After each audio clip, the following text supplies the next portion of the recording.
ICB educational हम मैं अल्केश गोस्वामी आपका हार्दिक स्वागत करता हूं। मैं आपको इंग्लिश ग्रामर के कुछ चैप्टरों के बारे में विस्तार से अध्ययन कराऊंगा। तो हम पहला चैप्टर उठाएंगे टेंस। क्या उठाएंगे? टेंस। तो बोर्ड पे कुछ करवाने से पहले आपसे एक ही बात बोलूँगा और बार बार बोलूँगा नहीं। अगर आपको वीडियो अच्छी लगे, कुछ समझ में आए तो लाइक कर देना, शेयर कर देना और हमारे चैनल को सब्सक्राइब कर देना। तो हम आपको इंग्लिश के बारे में हम आपको टेंस पढ़ाएंगे। क्या पढ़ाएंगे? टेंस। तो सबसे पहले हम बात करते हैं कि टेंस होता क्या है। तो टेंस का इंग्लिश में टेंस को अगर बोले तो दूसरा क्या बोलते हैं? टाइम। क्या बोलते हैं? टाइम। टेंस को इंग्लिश में क्या बोलते हैं? टाइम। और टाइम को हिंदी में क्या बोलते हैं? समय। समय। तो टेंस मीन्स टाइम बोल दो या फिर इसका जो हिंदी में अर्थ होता है वो होता है काल। हिंदी में अर्थ क्या होता है बेटा जी? काल। तो टेंस का अर्थ होता है वो टाइम होता है और टेंस को हिंदी में बोलता है काल और काल को समय। तो टाइम के ऊपर ही निर्भर करेगा हमारा टेंस। और टेंस का अपने आप में इंग्लिश ग्रामर के अंदर बहुत महत्वपूर्ण रोल होता है। तो आ जाइए चलते हैं। तो सबसे पहले मैं आपको बता दूं कि टेंस है वो तीन होते हैं। कितने होते हैं? तीन। जो टेंसों का प्रकार होता है वो तीन प्रकार के होते हैं। प्रेजेंट टेंस, दूसरा होता है पास्ट टेंस और तीसरा होता है बेटा जी फ्यूचर टेंस। तीन होते हैं, प्रेजेंट टेंस, पास्ट टेंस और फ्यूचर टेंस। अगर किसी को स्क्रीनशॉट चाहिए तो मैं साइड में हो जाता हूँ, स्क्रीनशॉट निकाल लेना।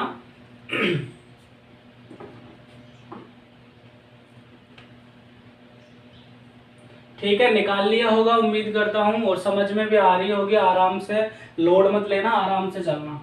तो हिंदी में अपन बात करते हैं तो प्रेजेंट टेंस को कहते हैं वर्तमान काल। क्या कहते हैं? वर्तमान काल। और बेटा जी पास्ट की बात करें तो पास्ट को कहते हैं भूतकाल। क्या कहते हैं? भूतकाल। और फ्यूचर की बात करें तो फ्यूचर को कहते हैं भविष्यकाल।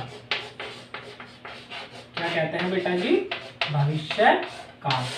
तो ये तीन प्रकार के होते हैं, present tense, past tense, future tense. Present tense को हम कहते हैं वर्तमान काल और पास्ट टेंस को हम कहते हैं भूतकाल और फ्यूचर टेंस को हम कहते हैं भविष्यकाल। तो उम्मीद करता हूं कि ये समझ आ गई होगी। तीन भागों में हम विभाजित करते हैं और नेक्स्ट आगे चलते हैं।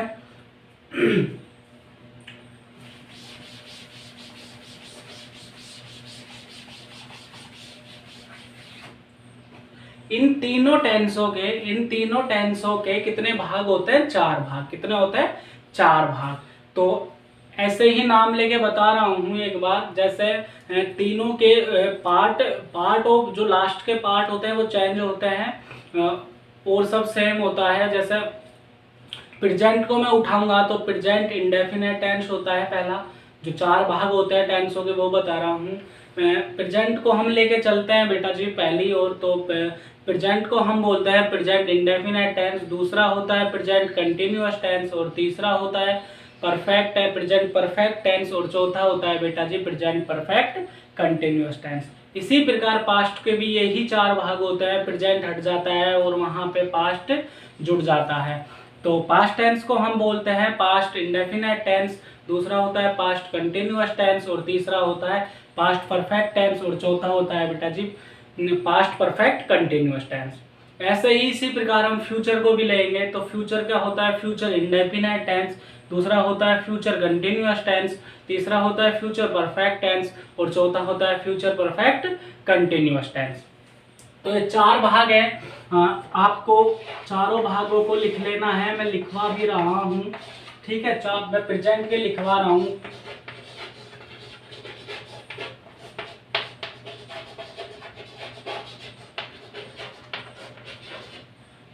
पहला होता है इंडेफिनेट टेंस, दूसरा होता है प्रेजेंट कंटिन्यूअस टेंस,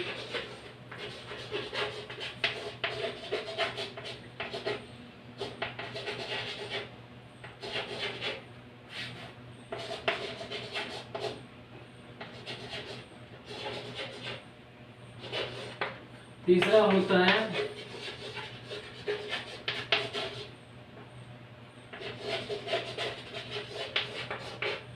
और चौथा होता है, ये तीसरा है, ये दूसरा है, ये है नहीं, बीच में ऐसे ही हो गया था।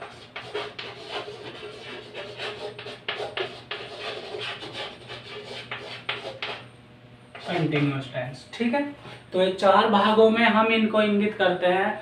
तो अब आगे की ओर चलते हैं। जब भी हम इंग्लिश ग्रामर के अनुसार सेंटेंसों को बनाते हैं तो सेंटेंस डिपेंड होते हैं सूत्रों के ऊपर। किन के ऊपर होते हैं? सूत्रों के ऊपर। तो सेंटेंस को बनाते समय हमें सबसे पहले सूत्रों का ध्यान रखना होता है, जो क्रम वाइज हम चलेंगे, सीखेंगे, याद करेंगे, ठीक है। तो आगे की ओर चलते हैं।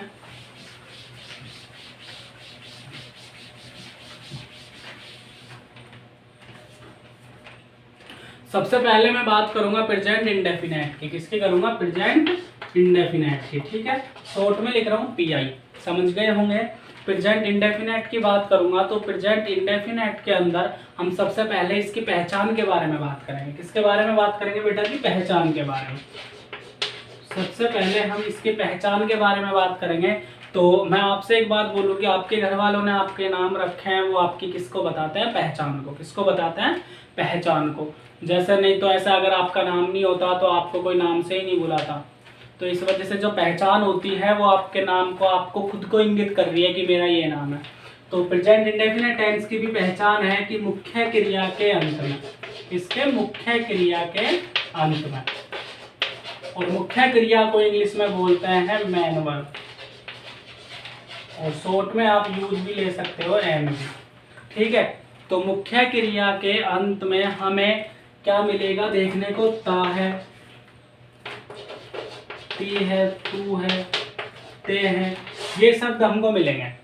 ता है, ती है। जैसा मैं एक एग्जांपल लूँ, राम स्कूल जाता है, तो क्या मिल गया मुझे? ता है। तो ये पहचान होती है, और पहचान हमें ये याद दिलाएगी कि ये किस टेंस का सेंटेंस है, ये किस टेंस का सेंटेंस है। तो पहचान मुख्य इंडेफिनेट की होती है, मुख्य क्रिया या मेन वर्ब के अंत में या लास्ट में हमें ता है, ती है, तू है या आदि शब्दों का प्रयोग होते हुए नजर आएगा। तो हम पहचान लेंगे कि ये जो टेंस है हमारा वो प्रेजेंट इंडेफिनेट टेंस होता है। तो इसको आगे की ओर ले चलने से पहले मैं बता दूं कि इसमें सबसे पहले हम बात करेंगे, वो करेंगे अफर्मेटिव सेंटेंस की। किसकी बात करेंगे? अफर्मेटिव सेंटेंस की। किसी को स्क्रीनशॉट निकालना हो इसका तो निकाल सकता है, ठीक है। चलो निकाल लिया होगा, ठीक है। तो हम सबसे पहले जो बात करेंगे वो बात करेंगे अफर्मेटिव सेंटेंस की। किसकी बात करते हैं? सेंटेंस 3 होते हैं, सेंटेंस 3 होते हैं। पहला है अफर्मेटिव सेंटेंस, दूसरा होता है नेगेटिव सेंटेंस, तीसरा होता है इंट्रोगेटिव सेंटेंस। एक सिंपल भी होता है। अफर्मेटिव को हम बोलते हैं सकारात्मक वाक्य। क्या बोलते हैं हिंदी में? सकारात्मक वाक्य। और नेगेटिव को हम बोलते हैं नकारात्मक वाक्य। इंट्रोगेटिव को हम बोलते हैं प्रश्नवाचक वाक्य। अफर्मेटिव की जब मैं बात करूंगा तो अफर्मेटिव की जो परिभाषा होती है, परिभाषा हमें ये कहती है कि सेंटेंस को बनाते वक्त ना तो नहीं का प्रयोग होगा। किसका प्रयोग होगा? नहीं का। सेंटेंस को बनाते वक्त नहीं का प्रयोग होगा, ना ही क्या आएगा? कोई प्रश्नवाचक चिन्ह। अफर्मेटिव जो हमारा होता है वो इस बात को कहता है कि इस वाक्य में ना तो नहीं का प्रयोग होगा और ना ही कोई प्रश्नवाचक चिन्ह का प्रयोग होगा। तो वो सेंटेंस कौन से कहलाता है? Affirmative sentence. कौन सा कहलाता है? Affirmative sentence.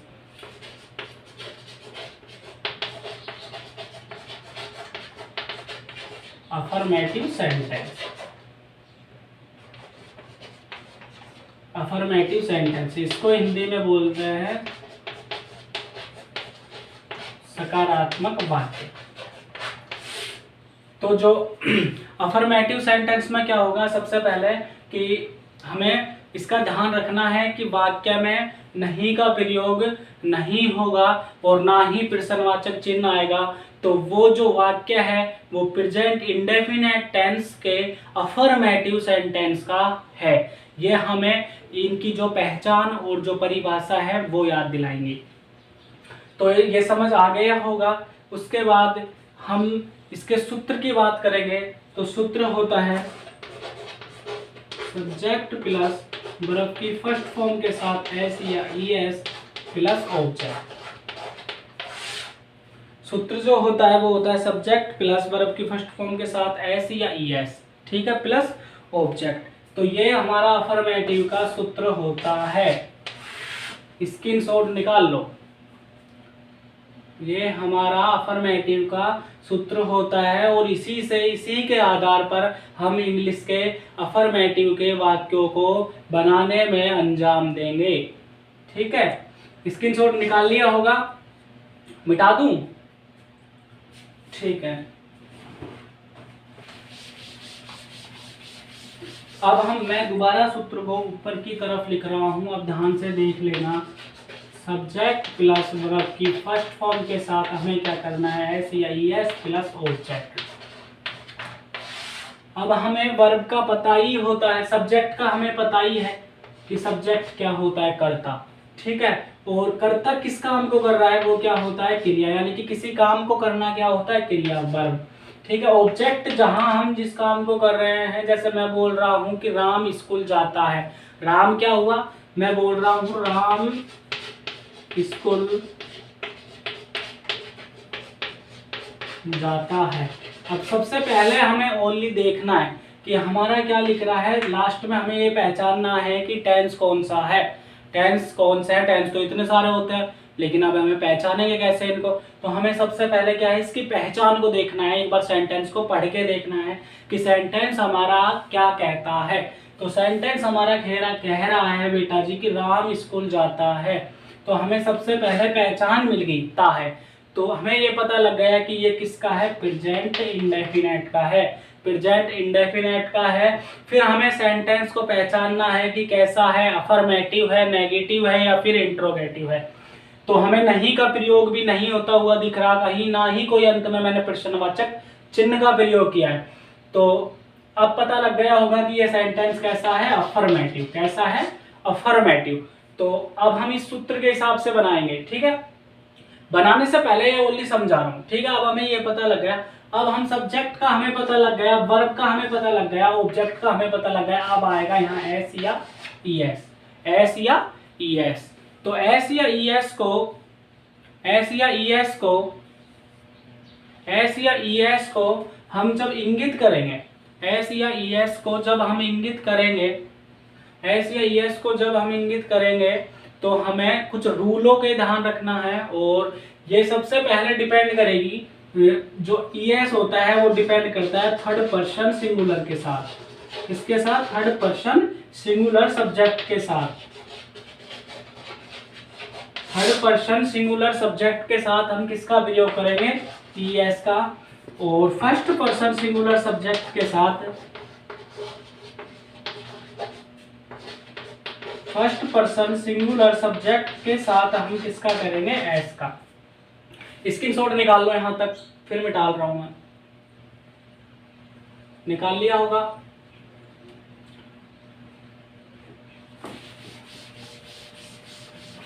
तो थर्ड पर्सन की तब मैं बात करूं तो बेटा जी थर्ड पर्सन सिंगुलर सब्जेक्ट होते हैं ही, शी, इट या फिर किसी व्यक्ति का नाम, ये होता है third person, he, she, it या फिर किसी व्यक्ति का नाम। और फर्स्ट पर्सन सिंगुलर सब्जेक्ट होते हैं आई, वी, यू और दे।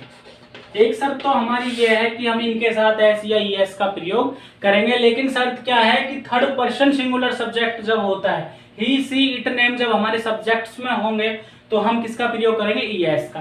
और तब हमारे पास फर्स्ट पर्सन सिंगुलर सब्जेक्ट होंगे आई, वी, यू, दे, तो हम किसका प्रयोग करेंगे, एस का, ठीक है। उम्मीद करता हूँ समझ आ रही होगी। आगे नेक्स्ट वीडियो में हम आपको पूरा प्रयोग करके बता देंगे। और कल आपका नेगेटिव और इंट्रोगेटिव प्रेजेंट इंडेफिनिट टेंस है वो कंप्लीट हम कल करवा देंगे, ठीक है। तो जाने से पहले यही बोलूँगा कि वीडियो को लाइक कर देना, अच्छी लगी हो तो, शर्त ये है अच्छी लगी हो और समझ में आ रहा हो तो वीडियो को लाइक कर देना, शेयर कर देना और चैनल को सब्सक्राइब कर देना, ठीक है। ओके बाय, कल मिलेंगे।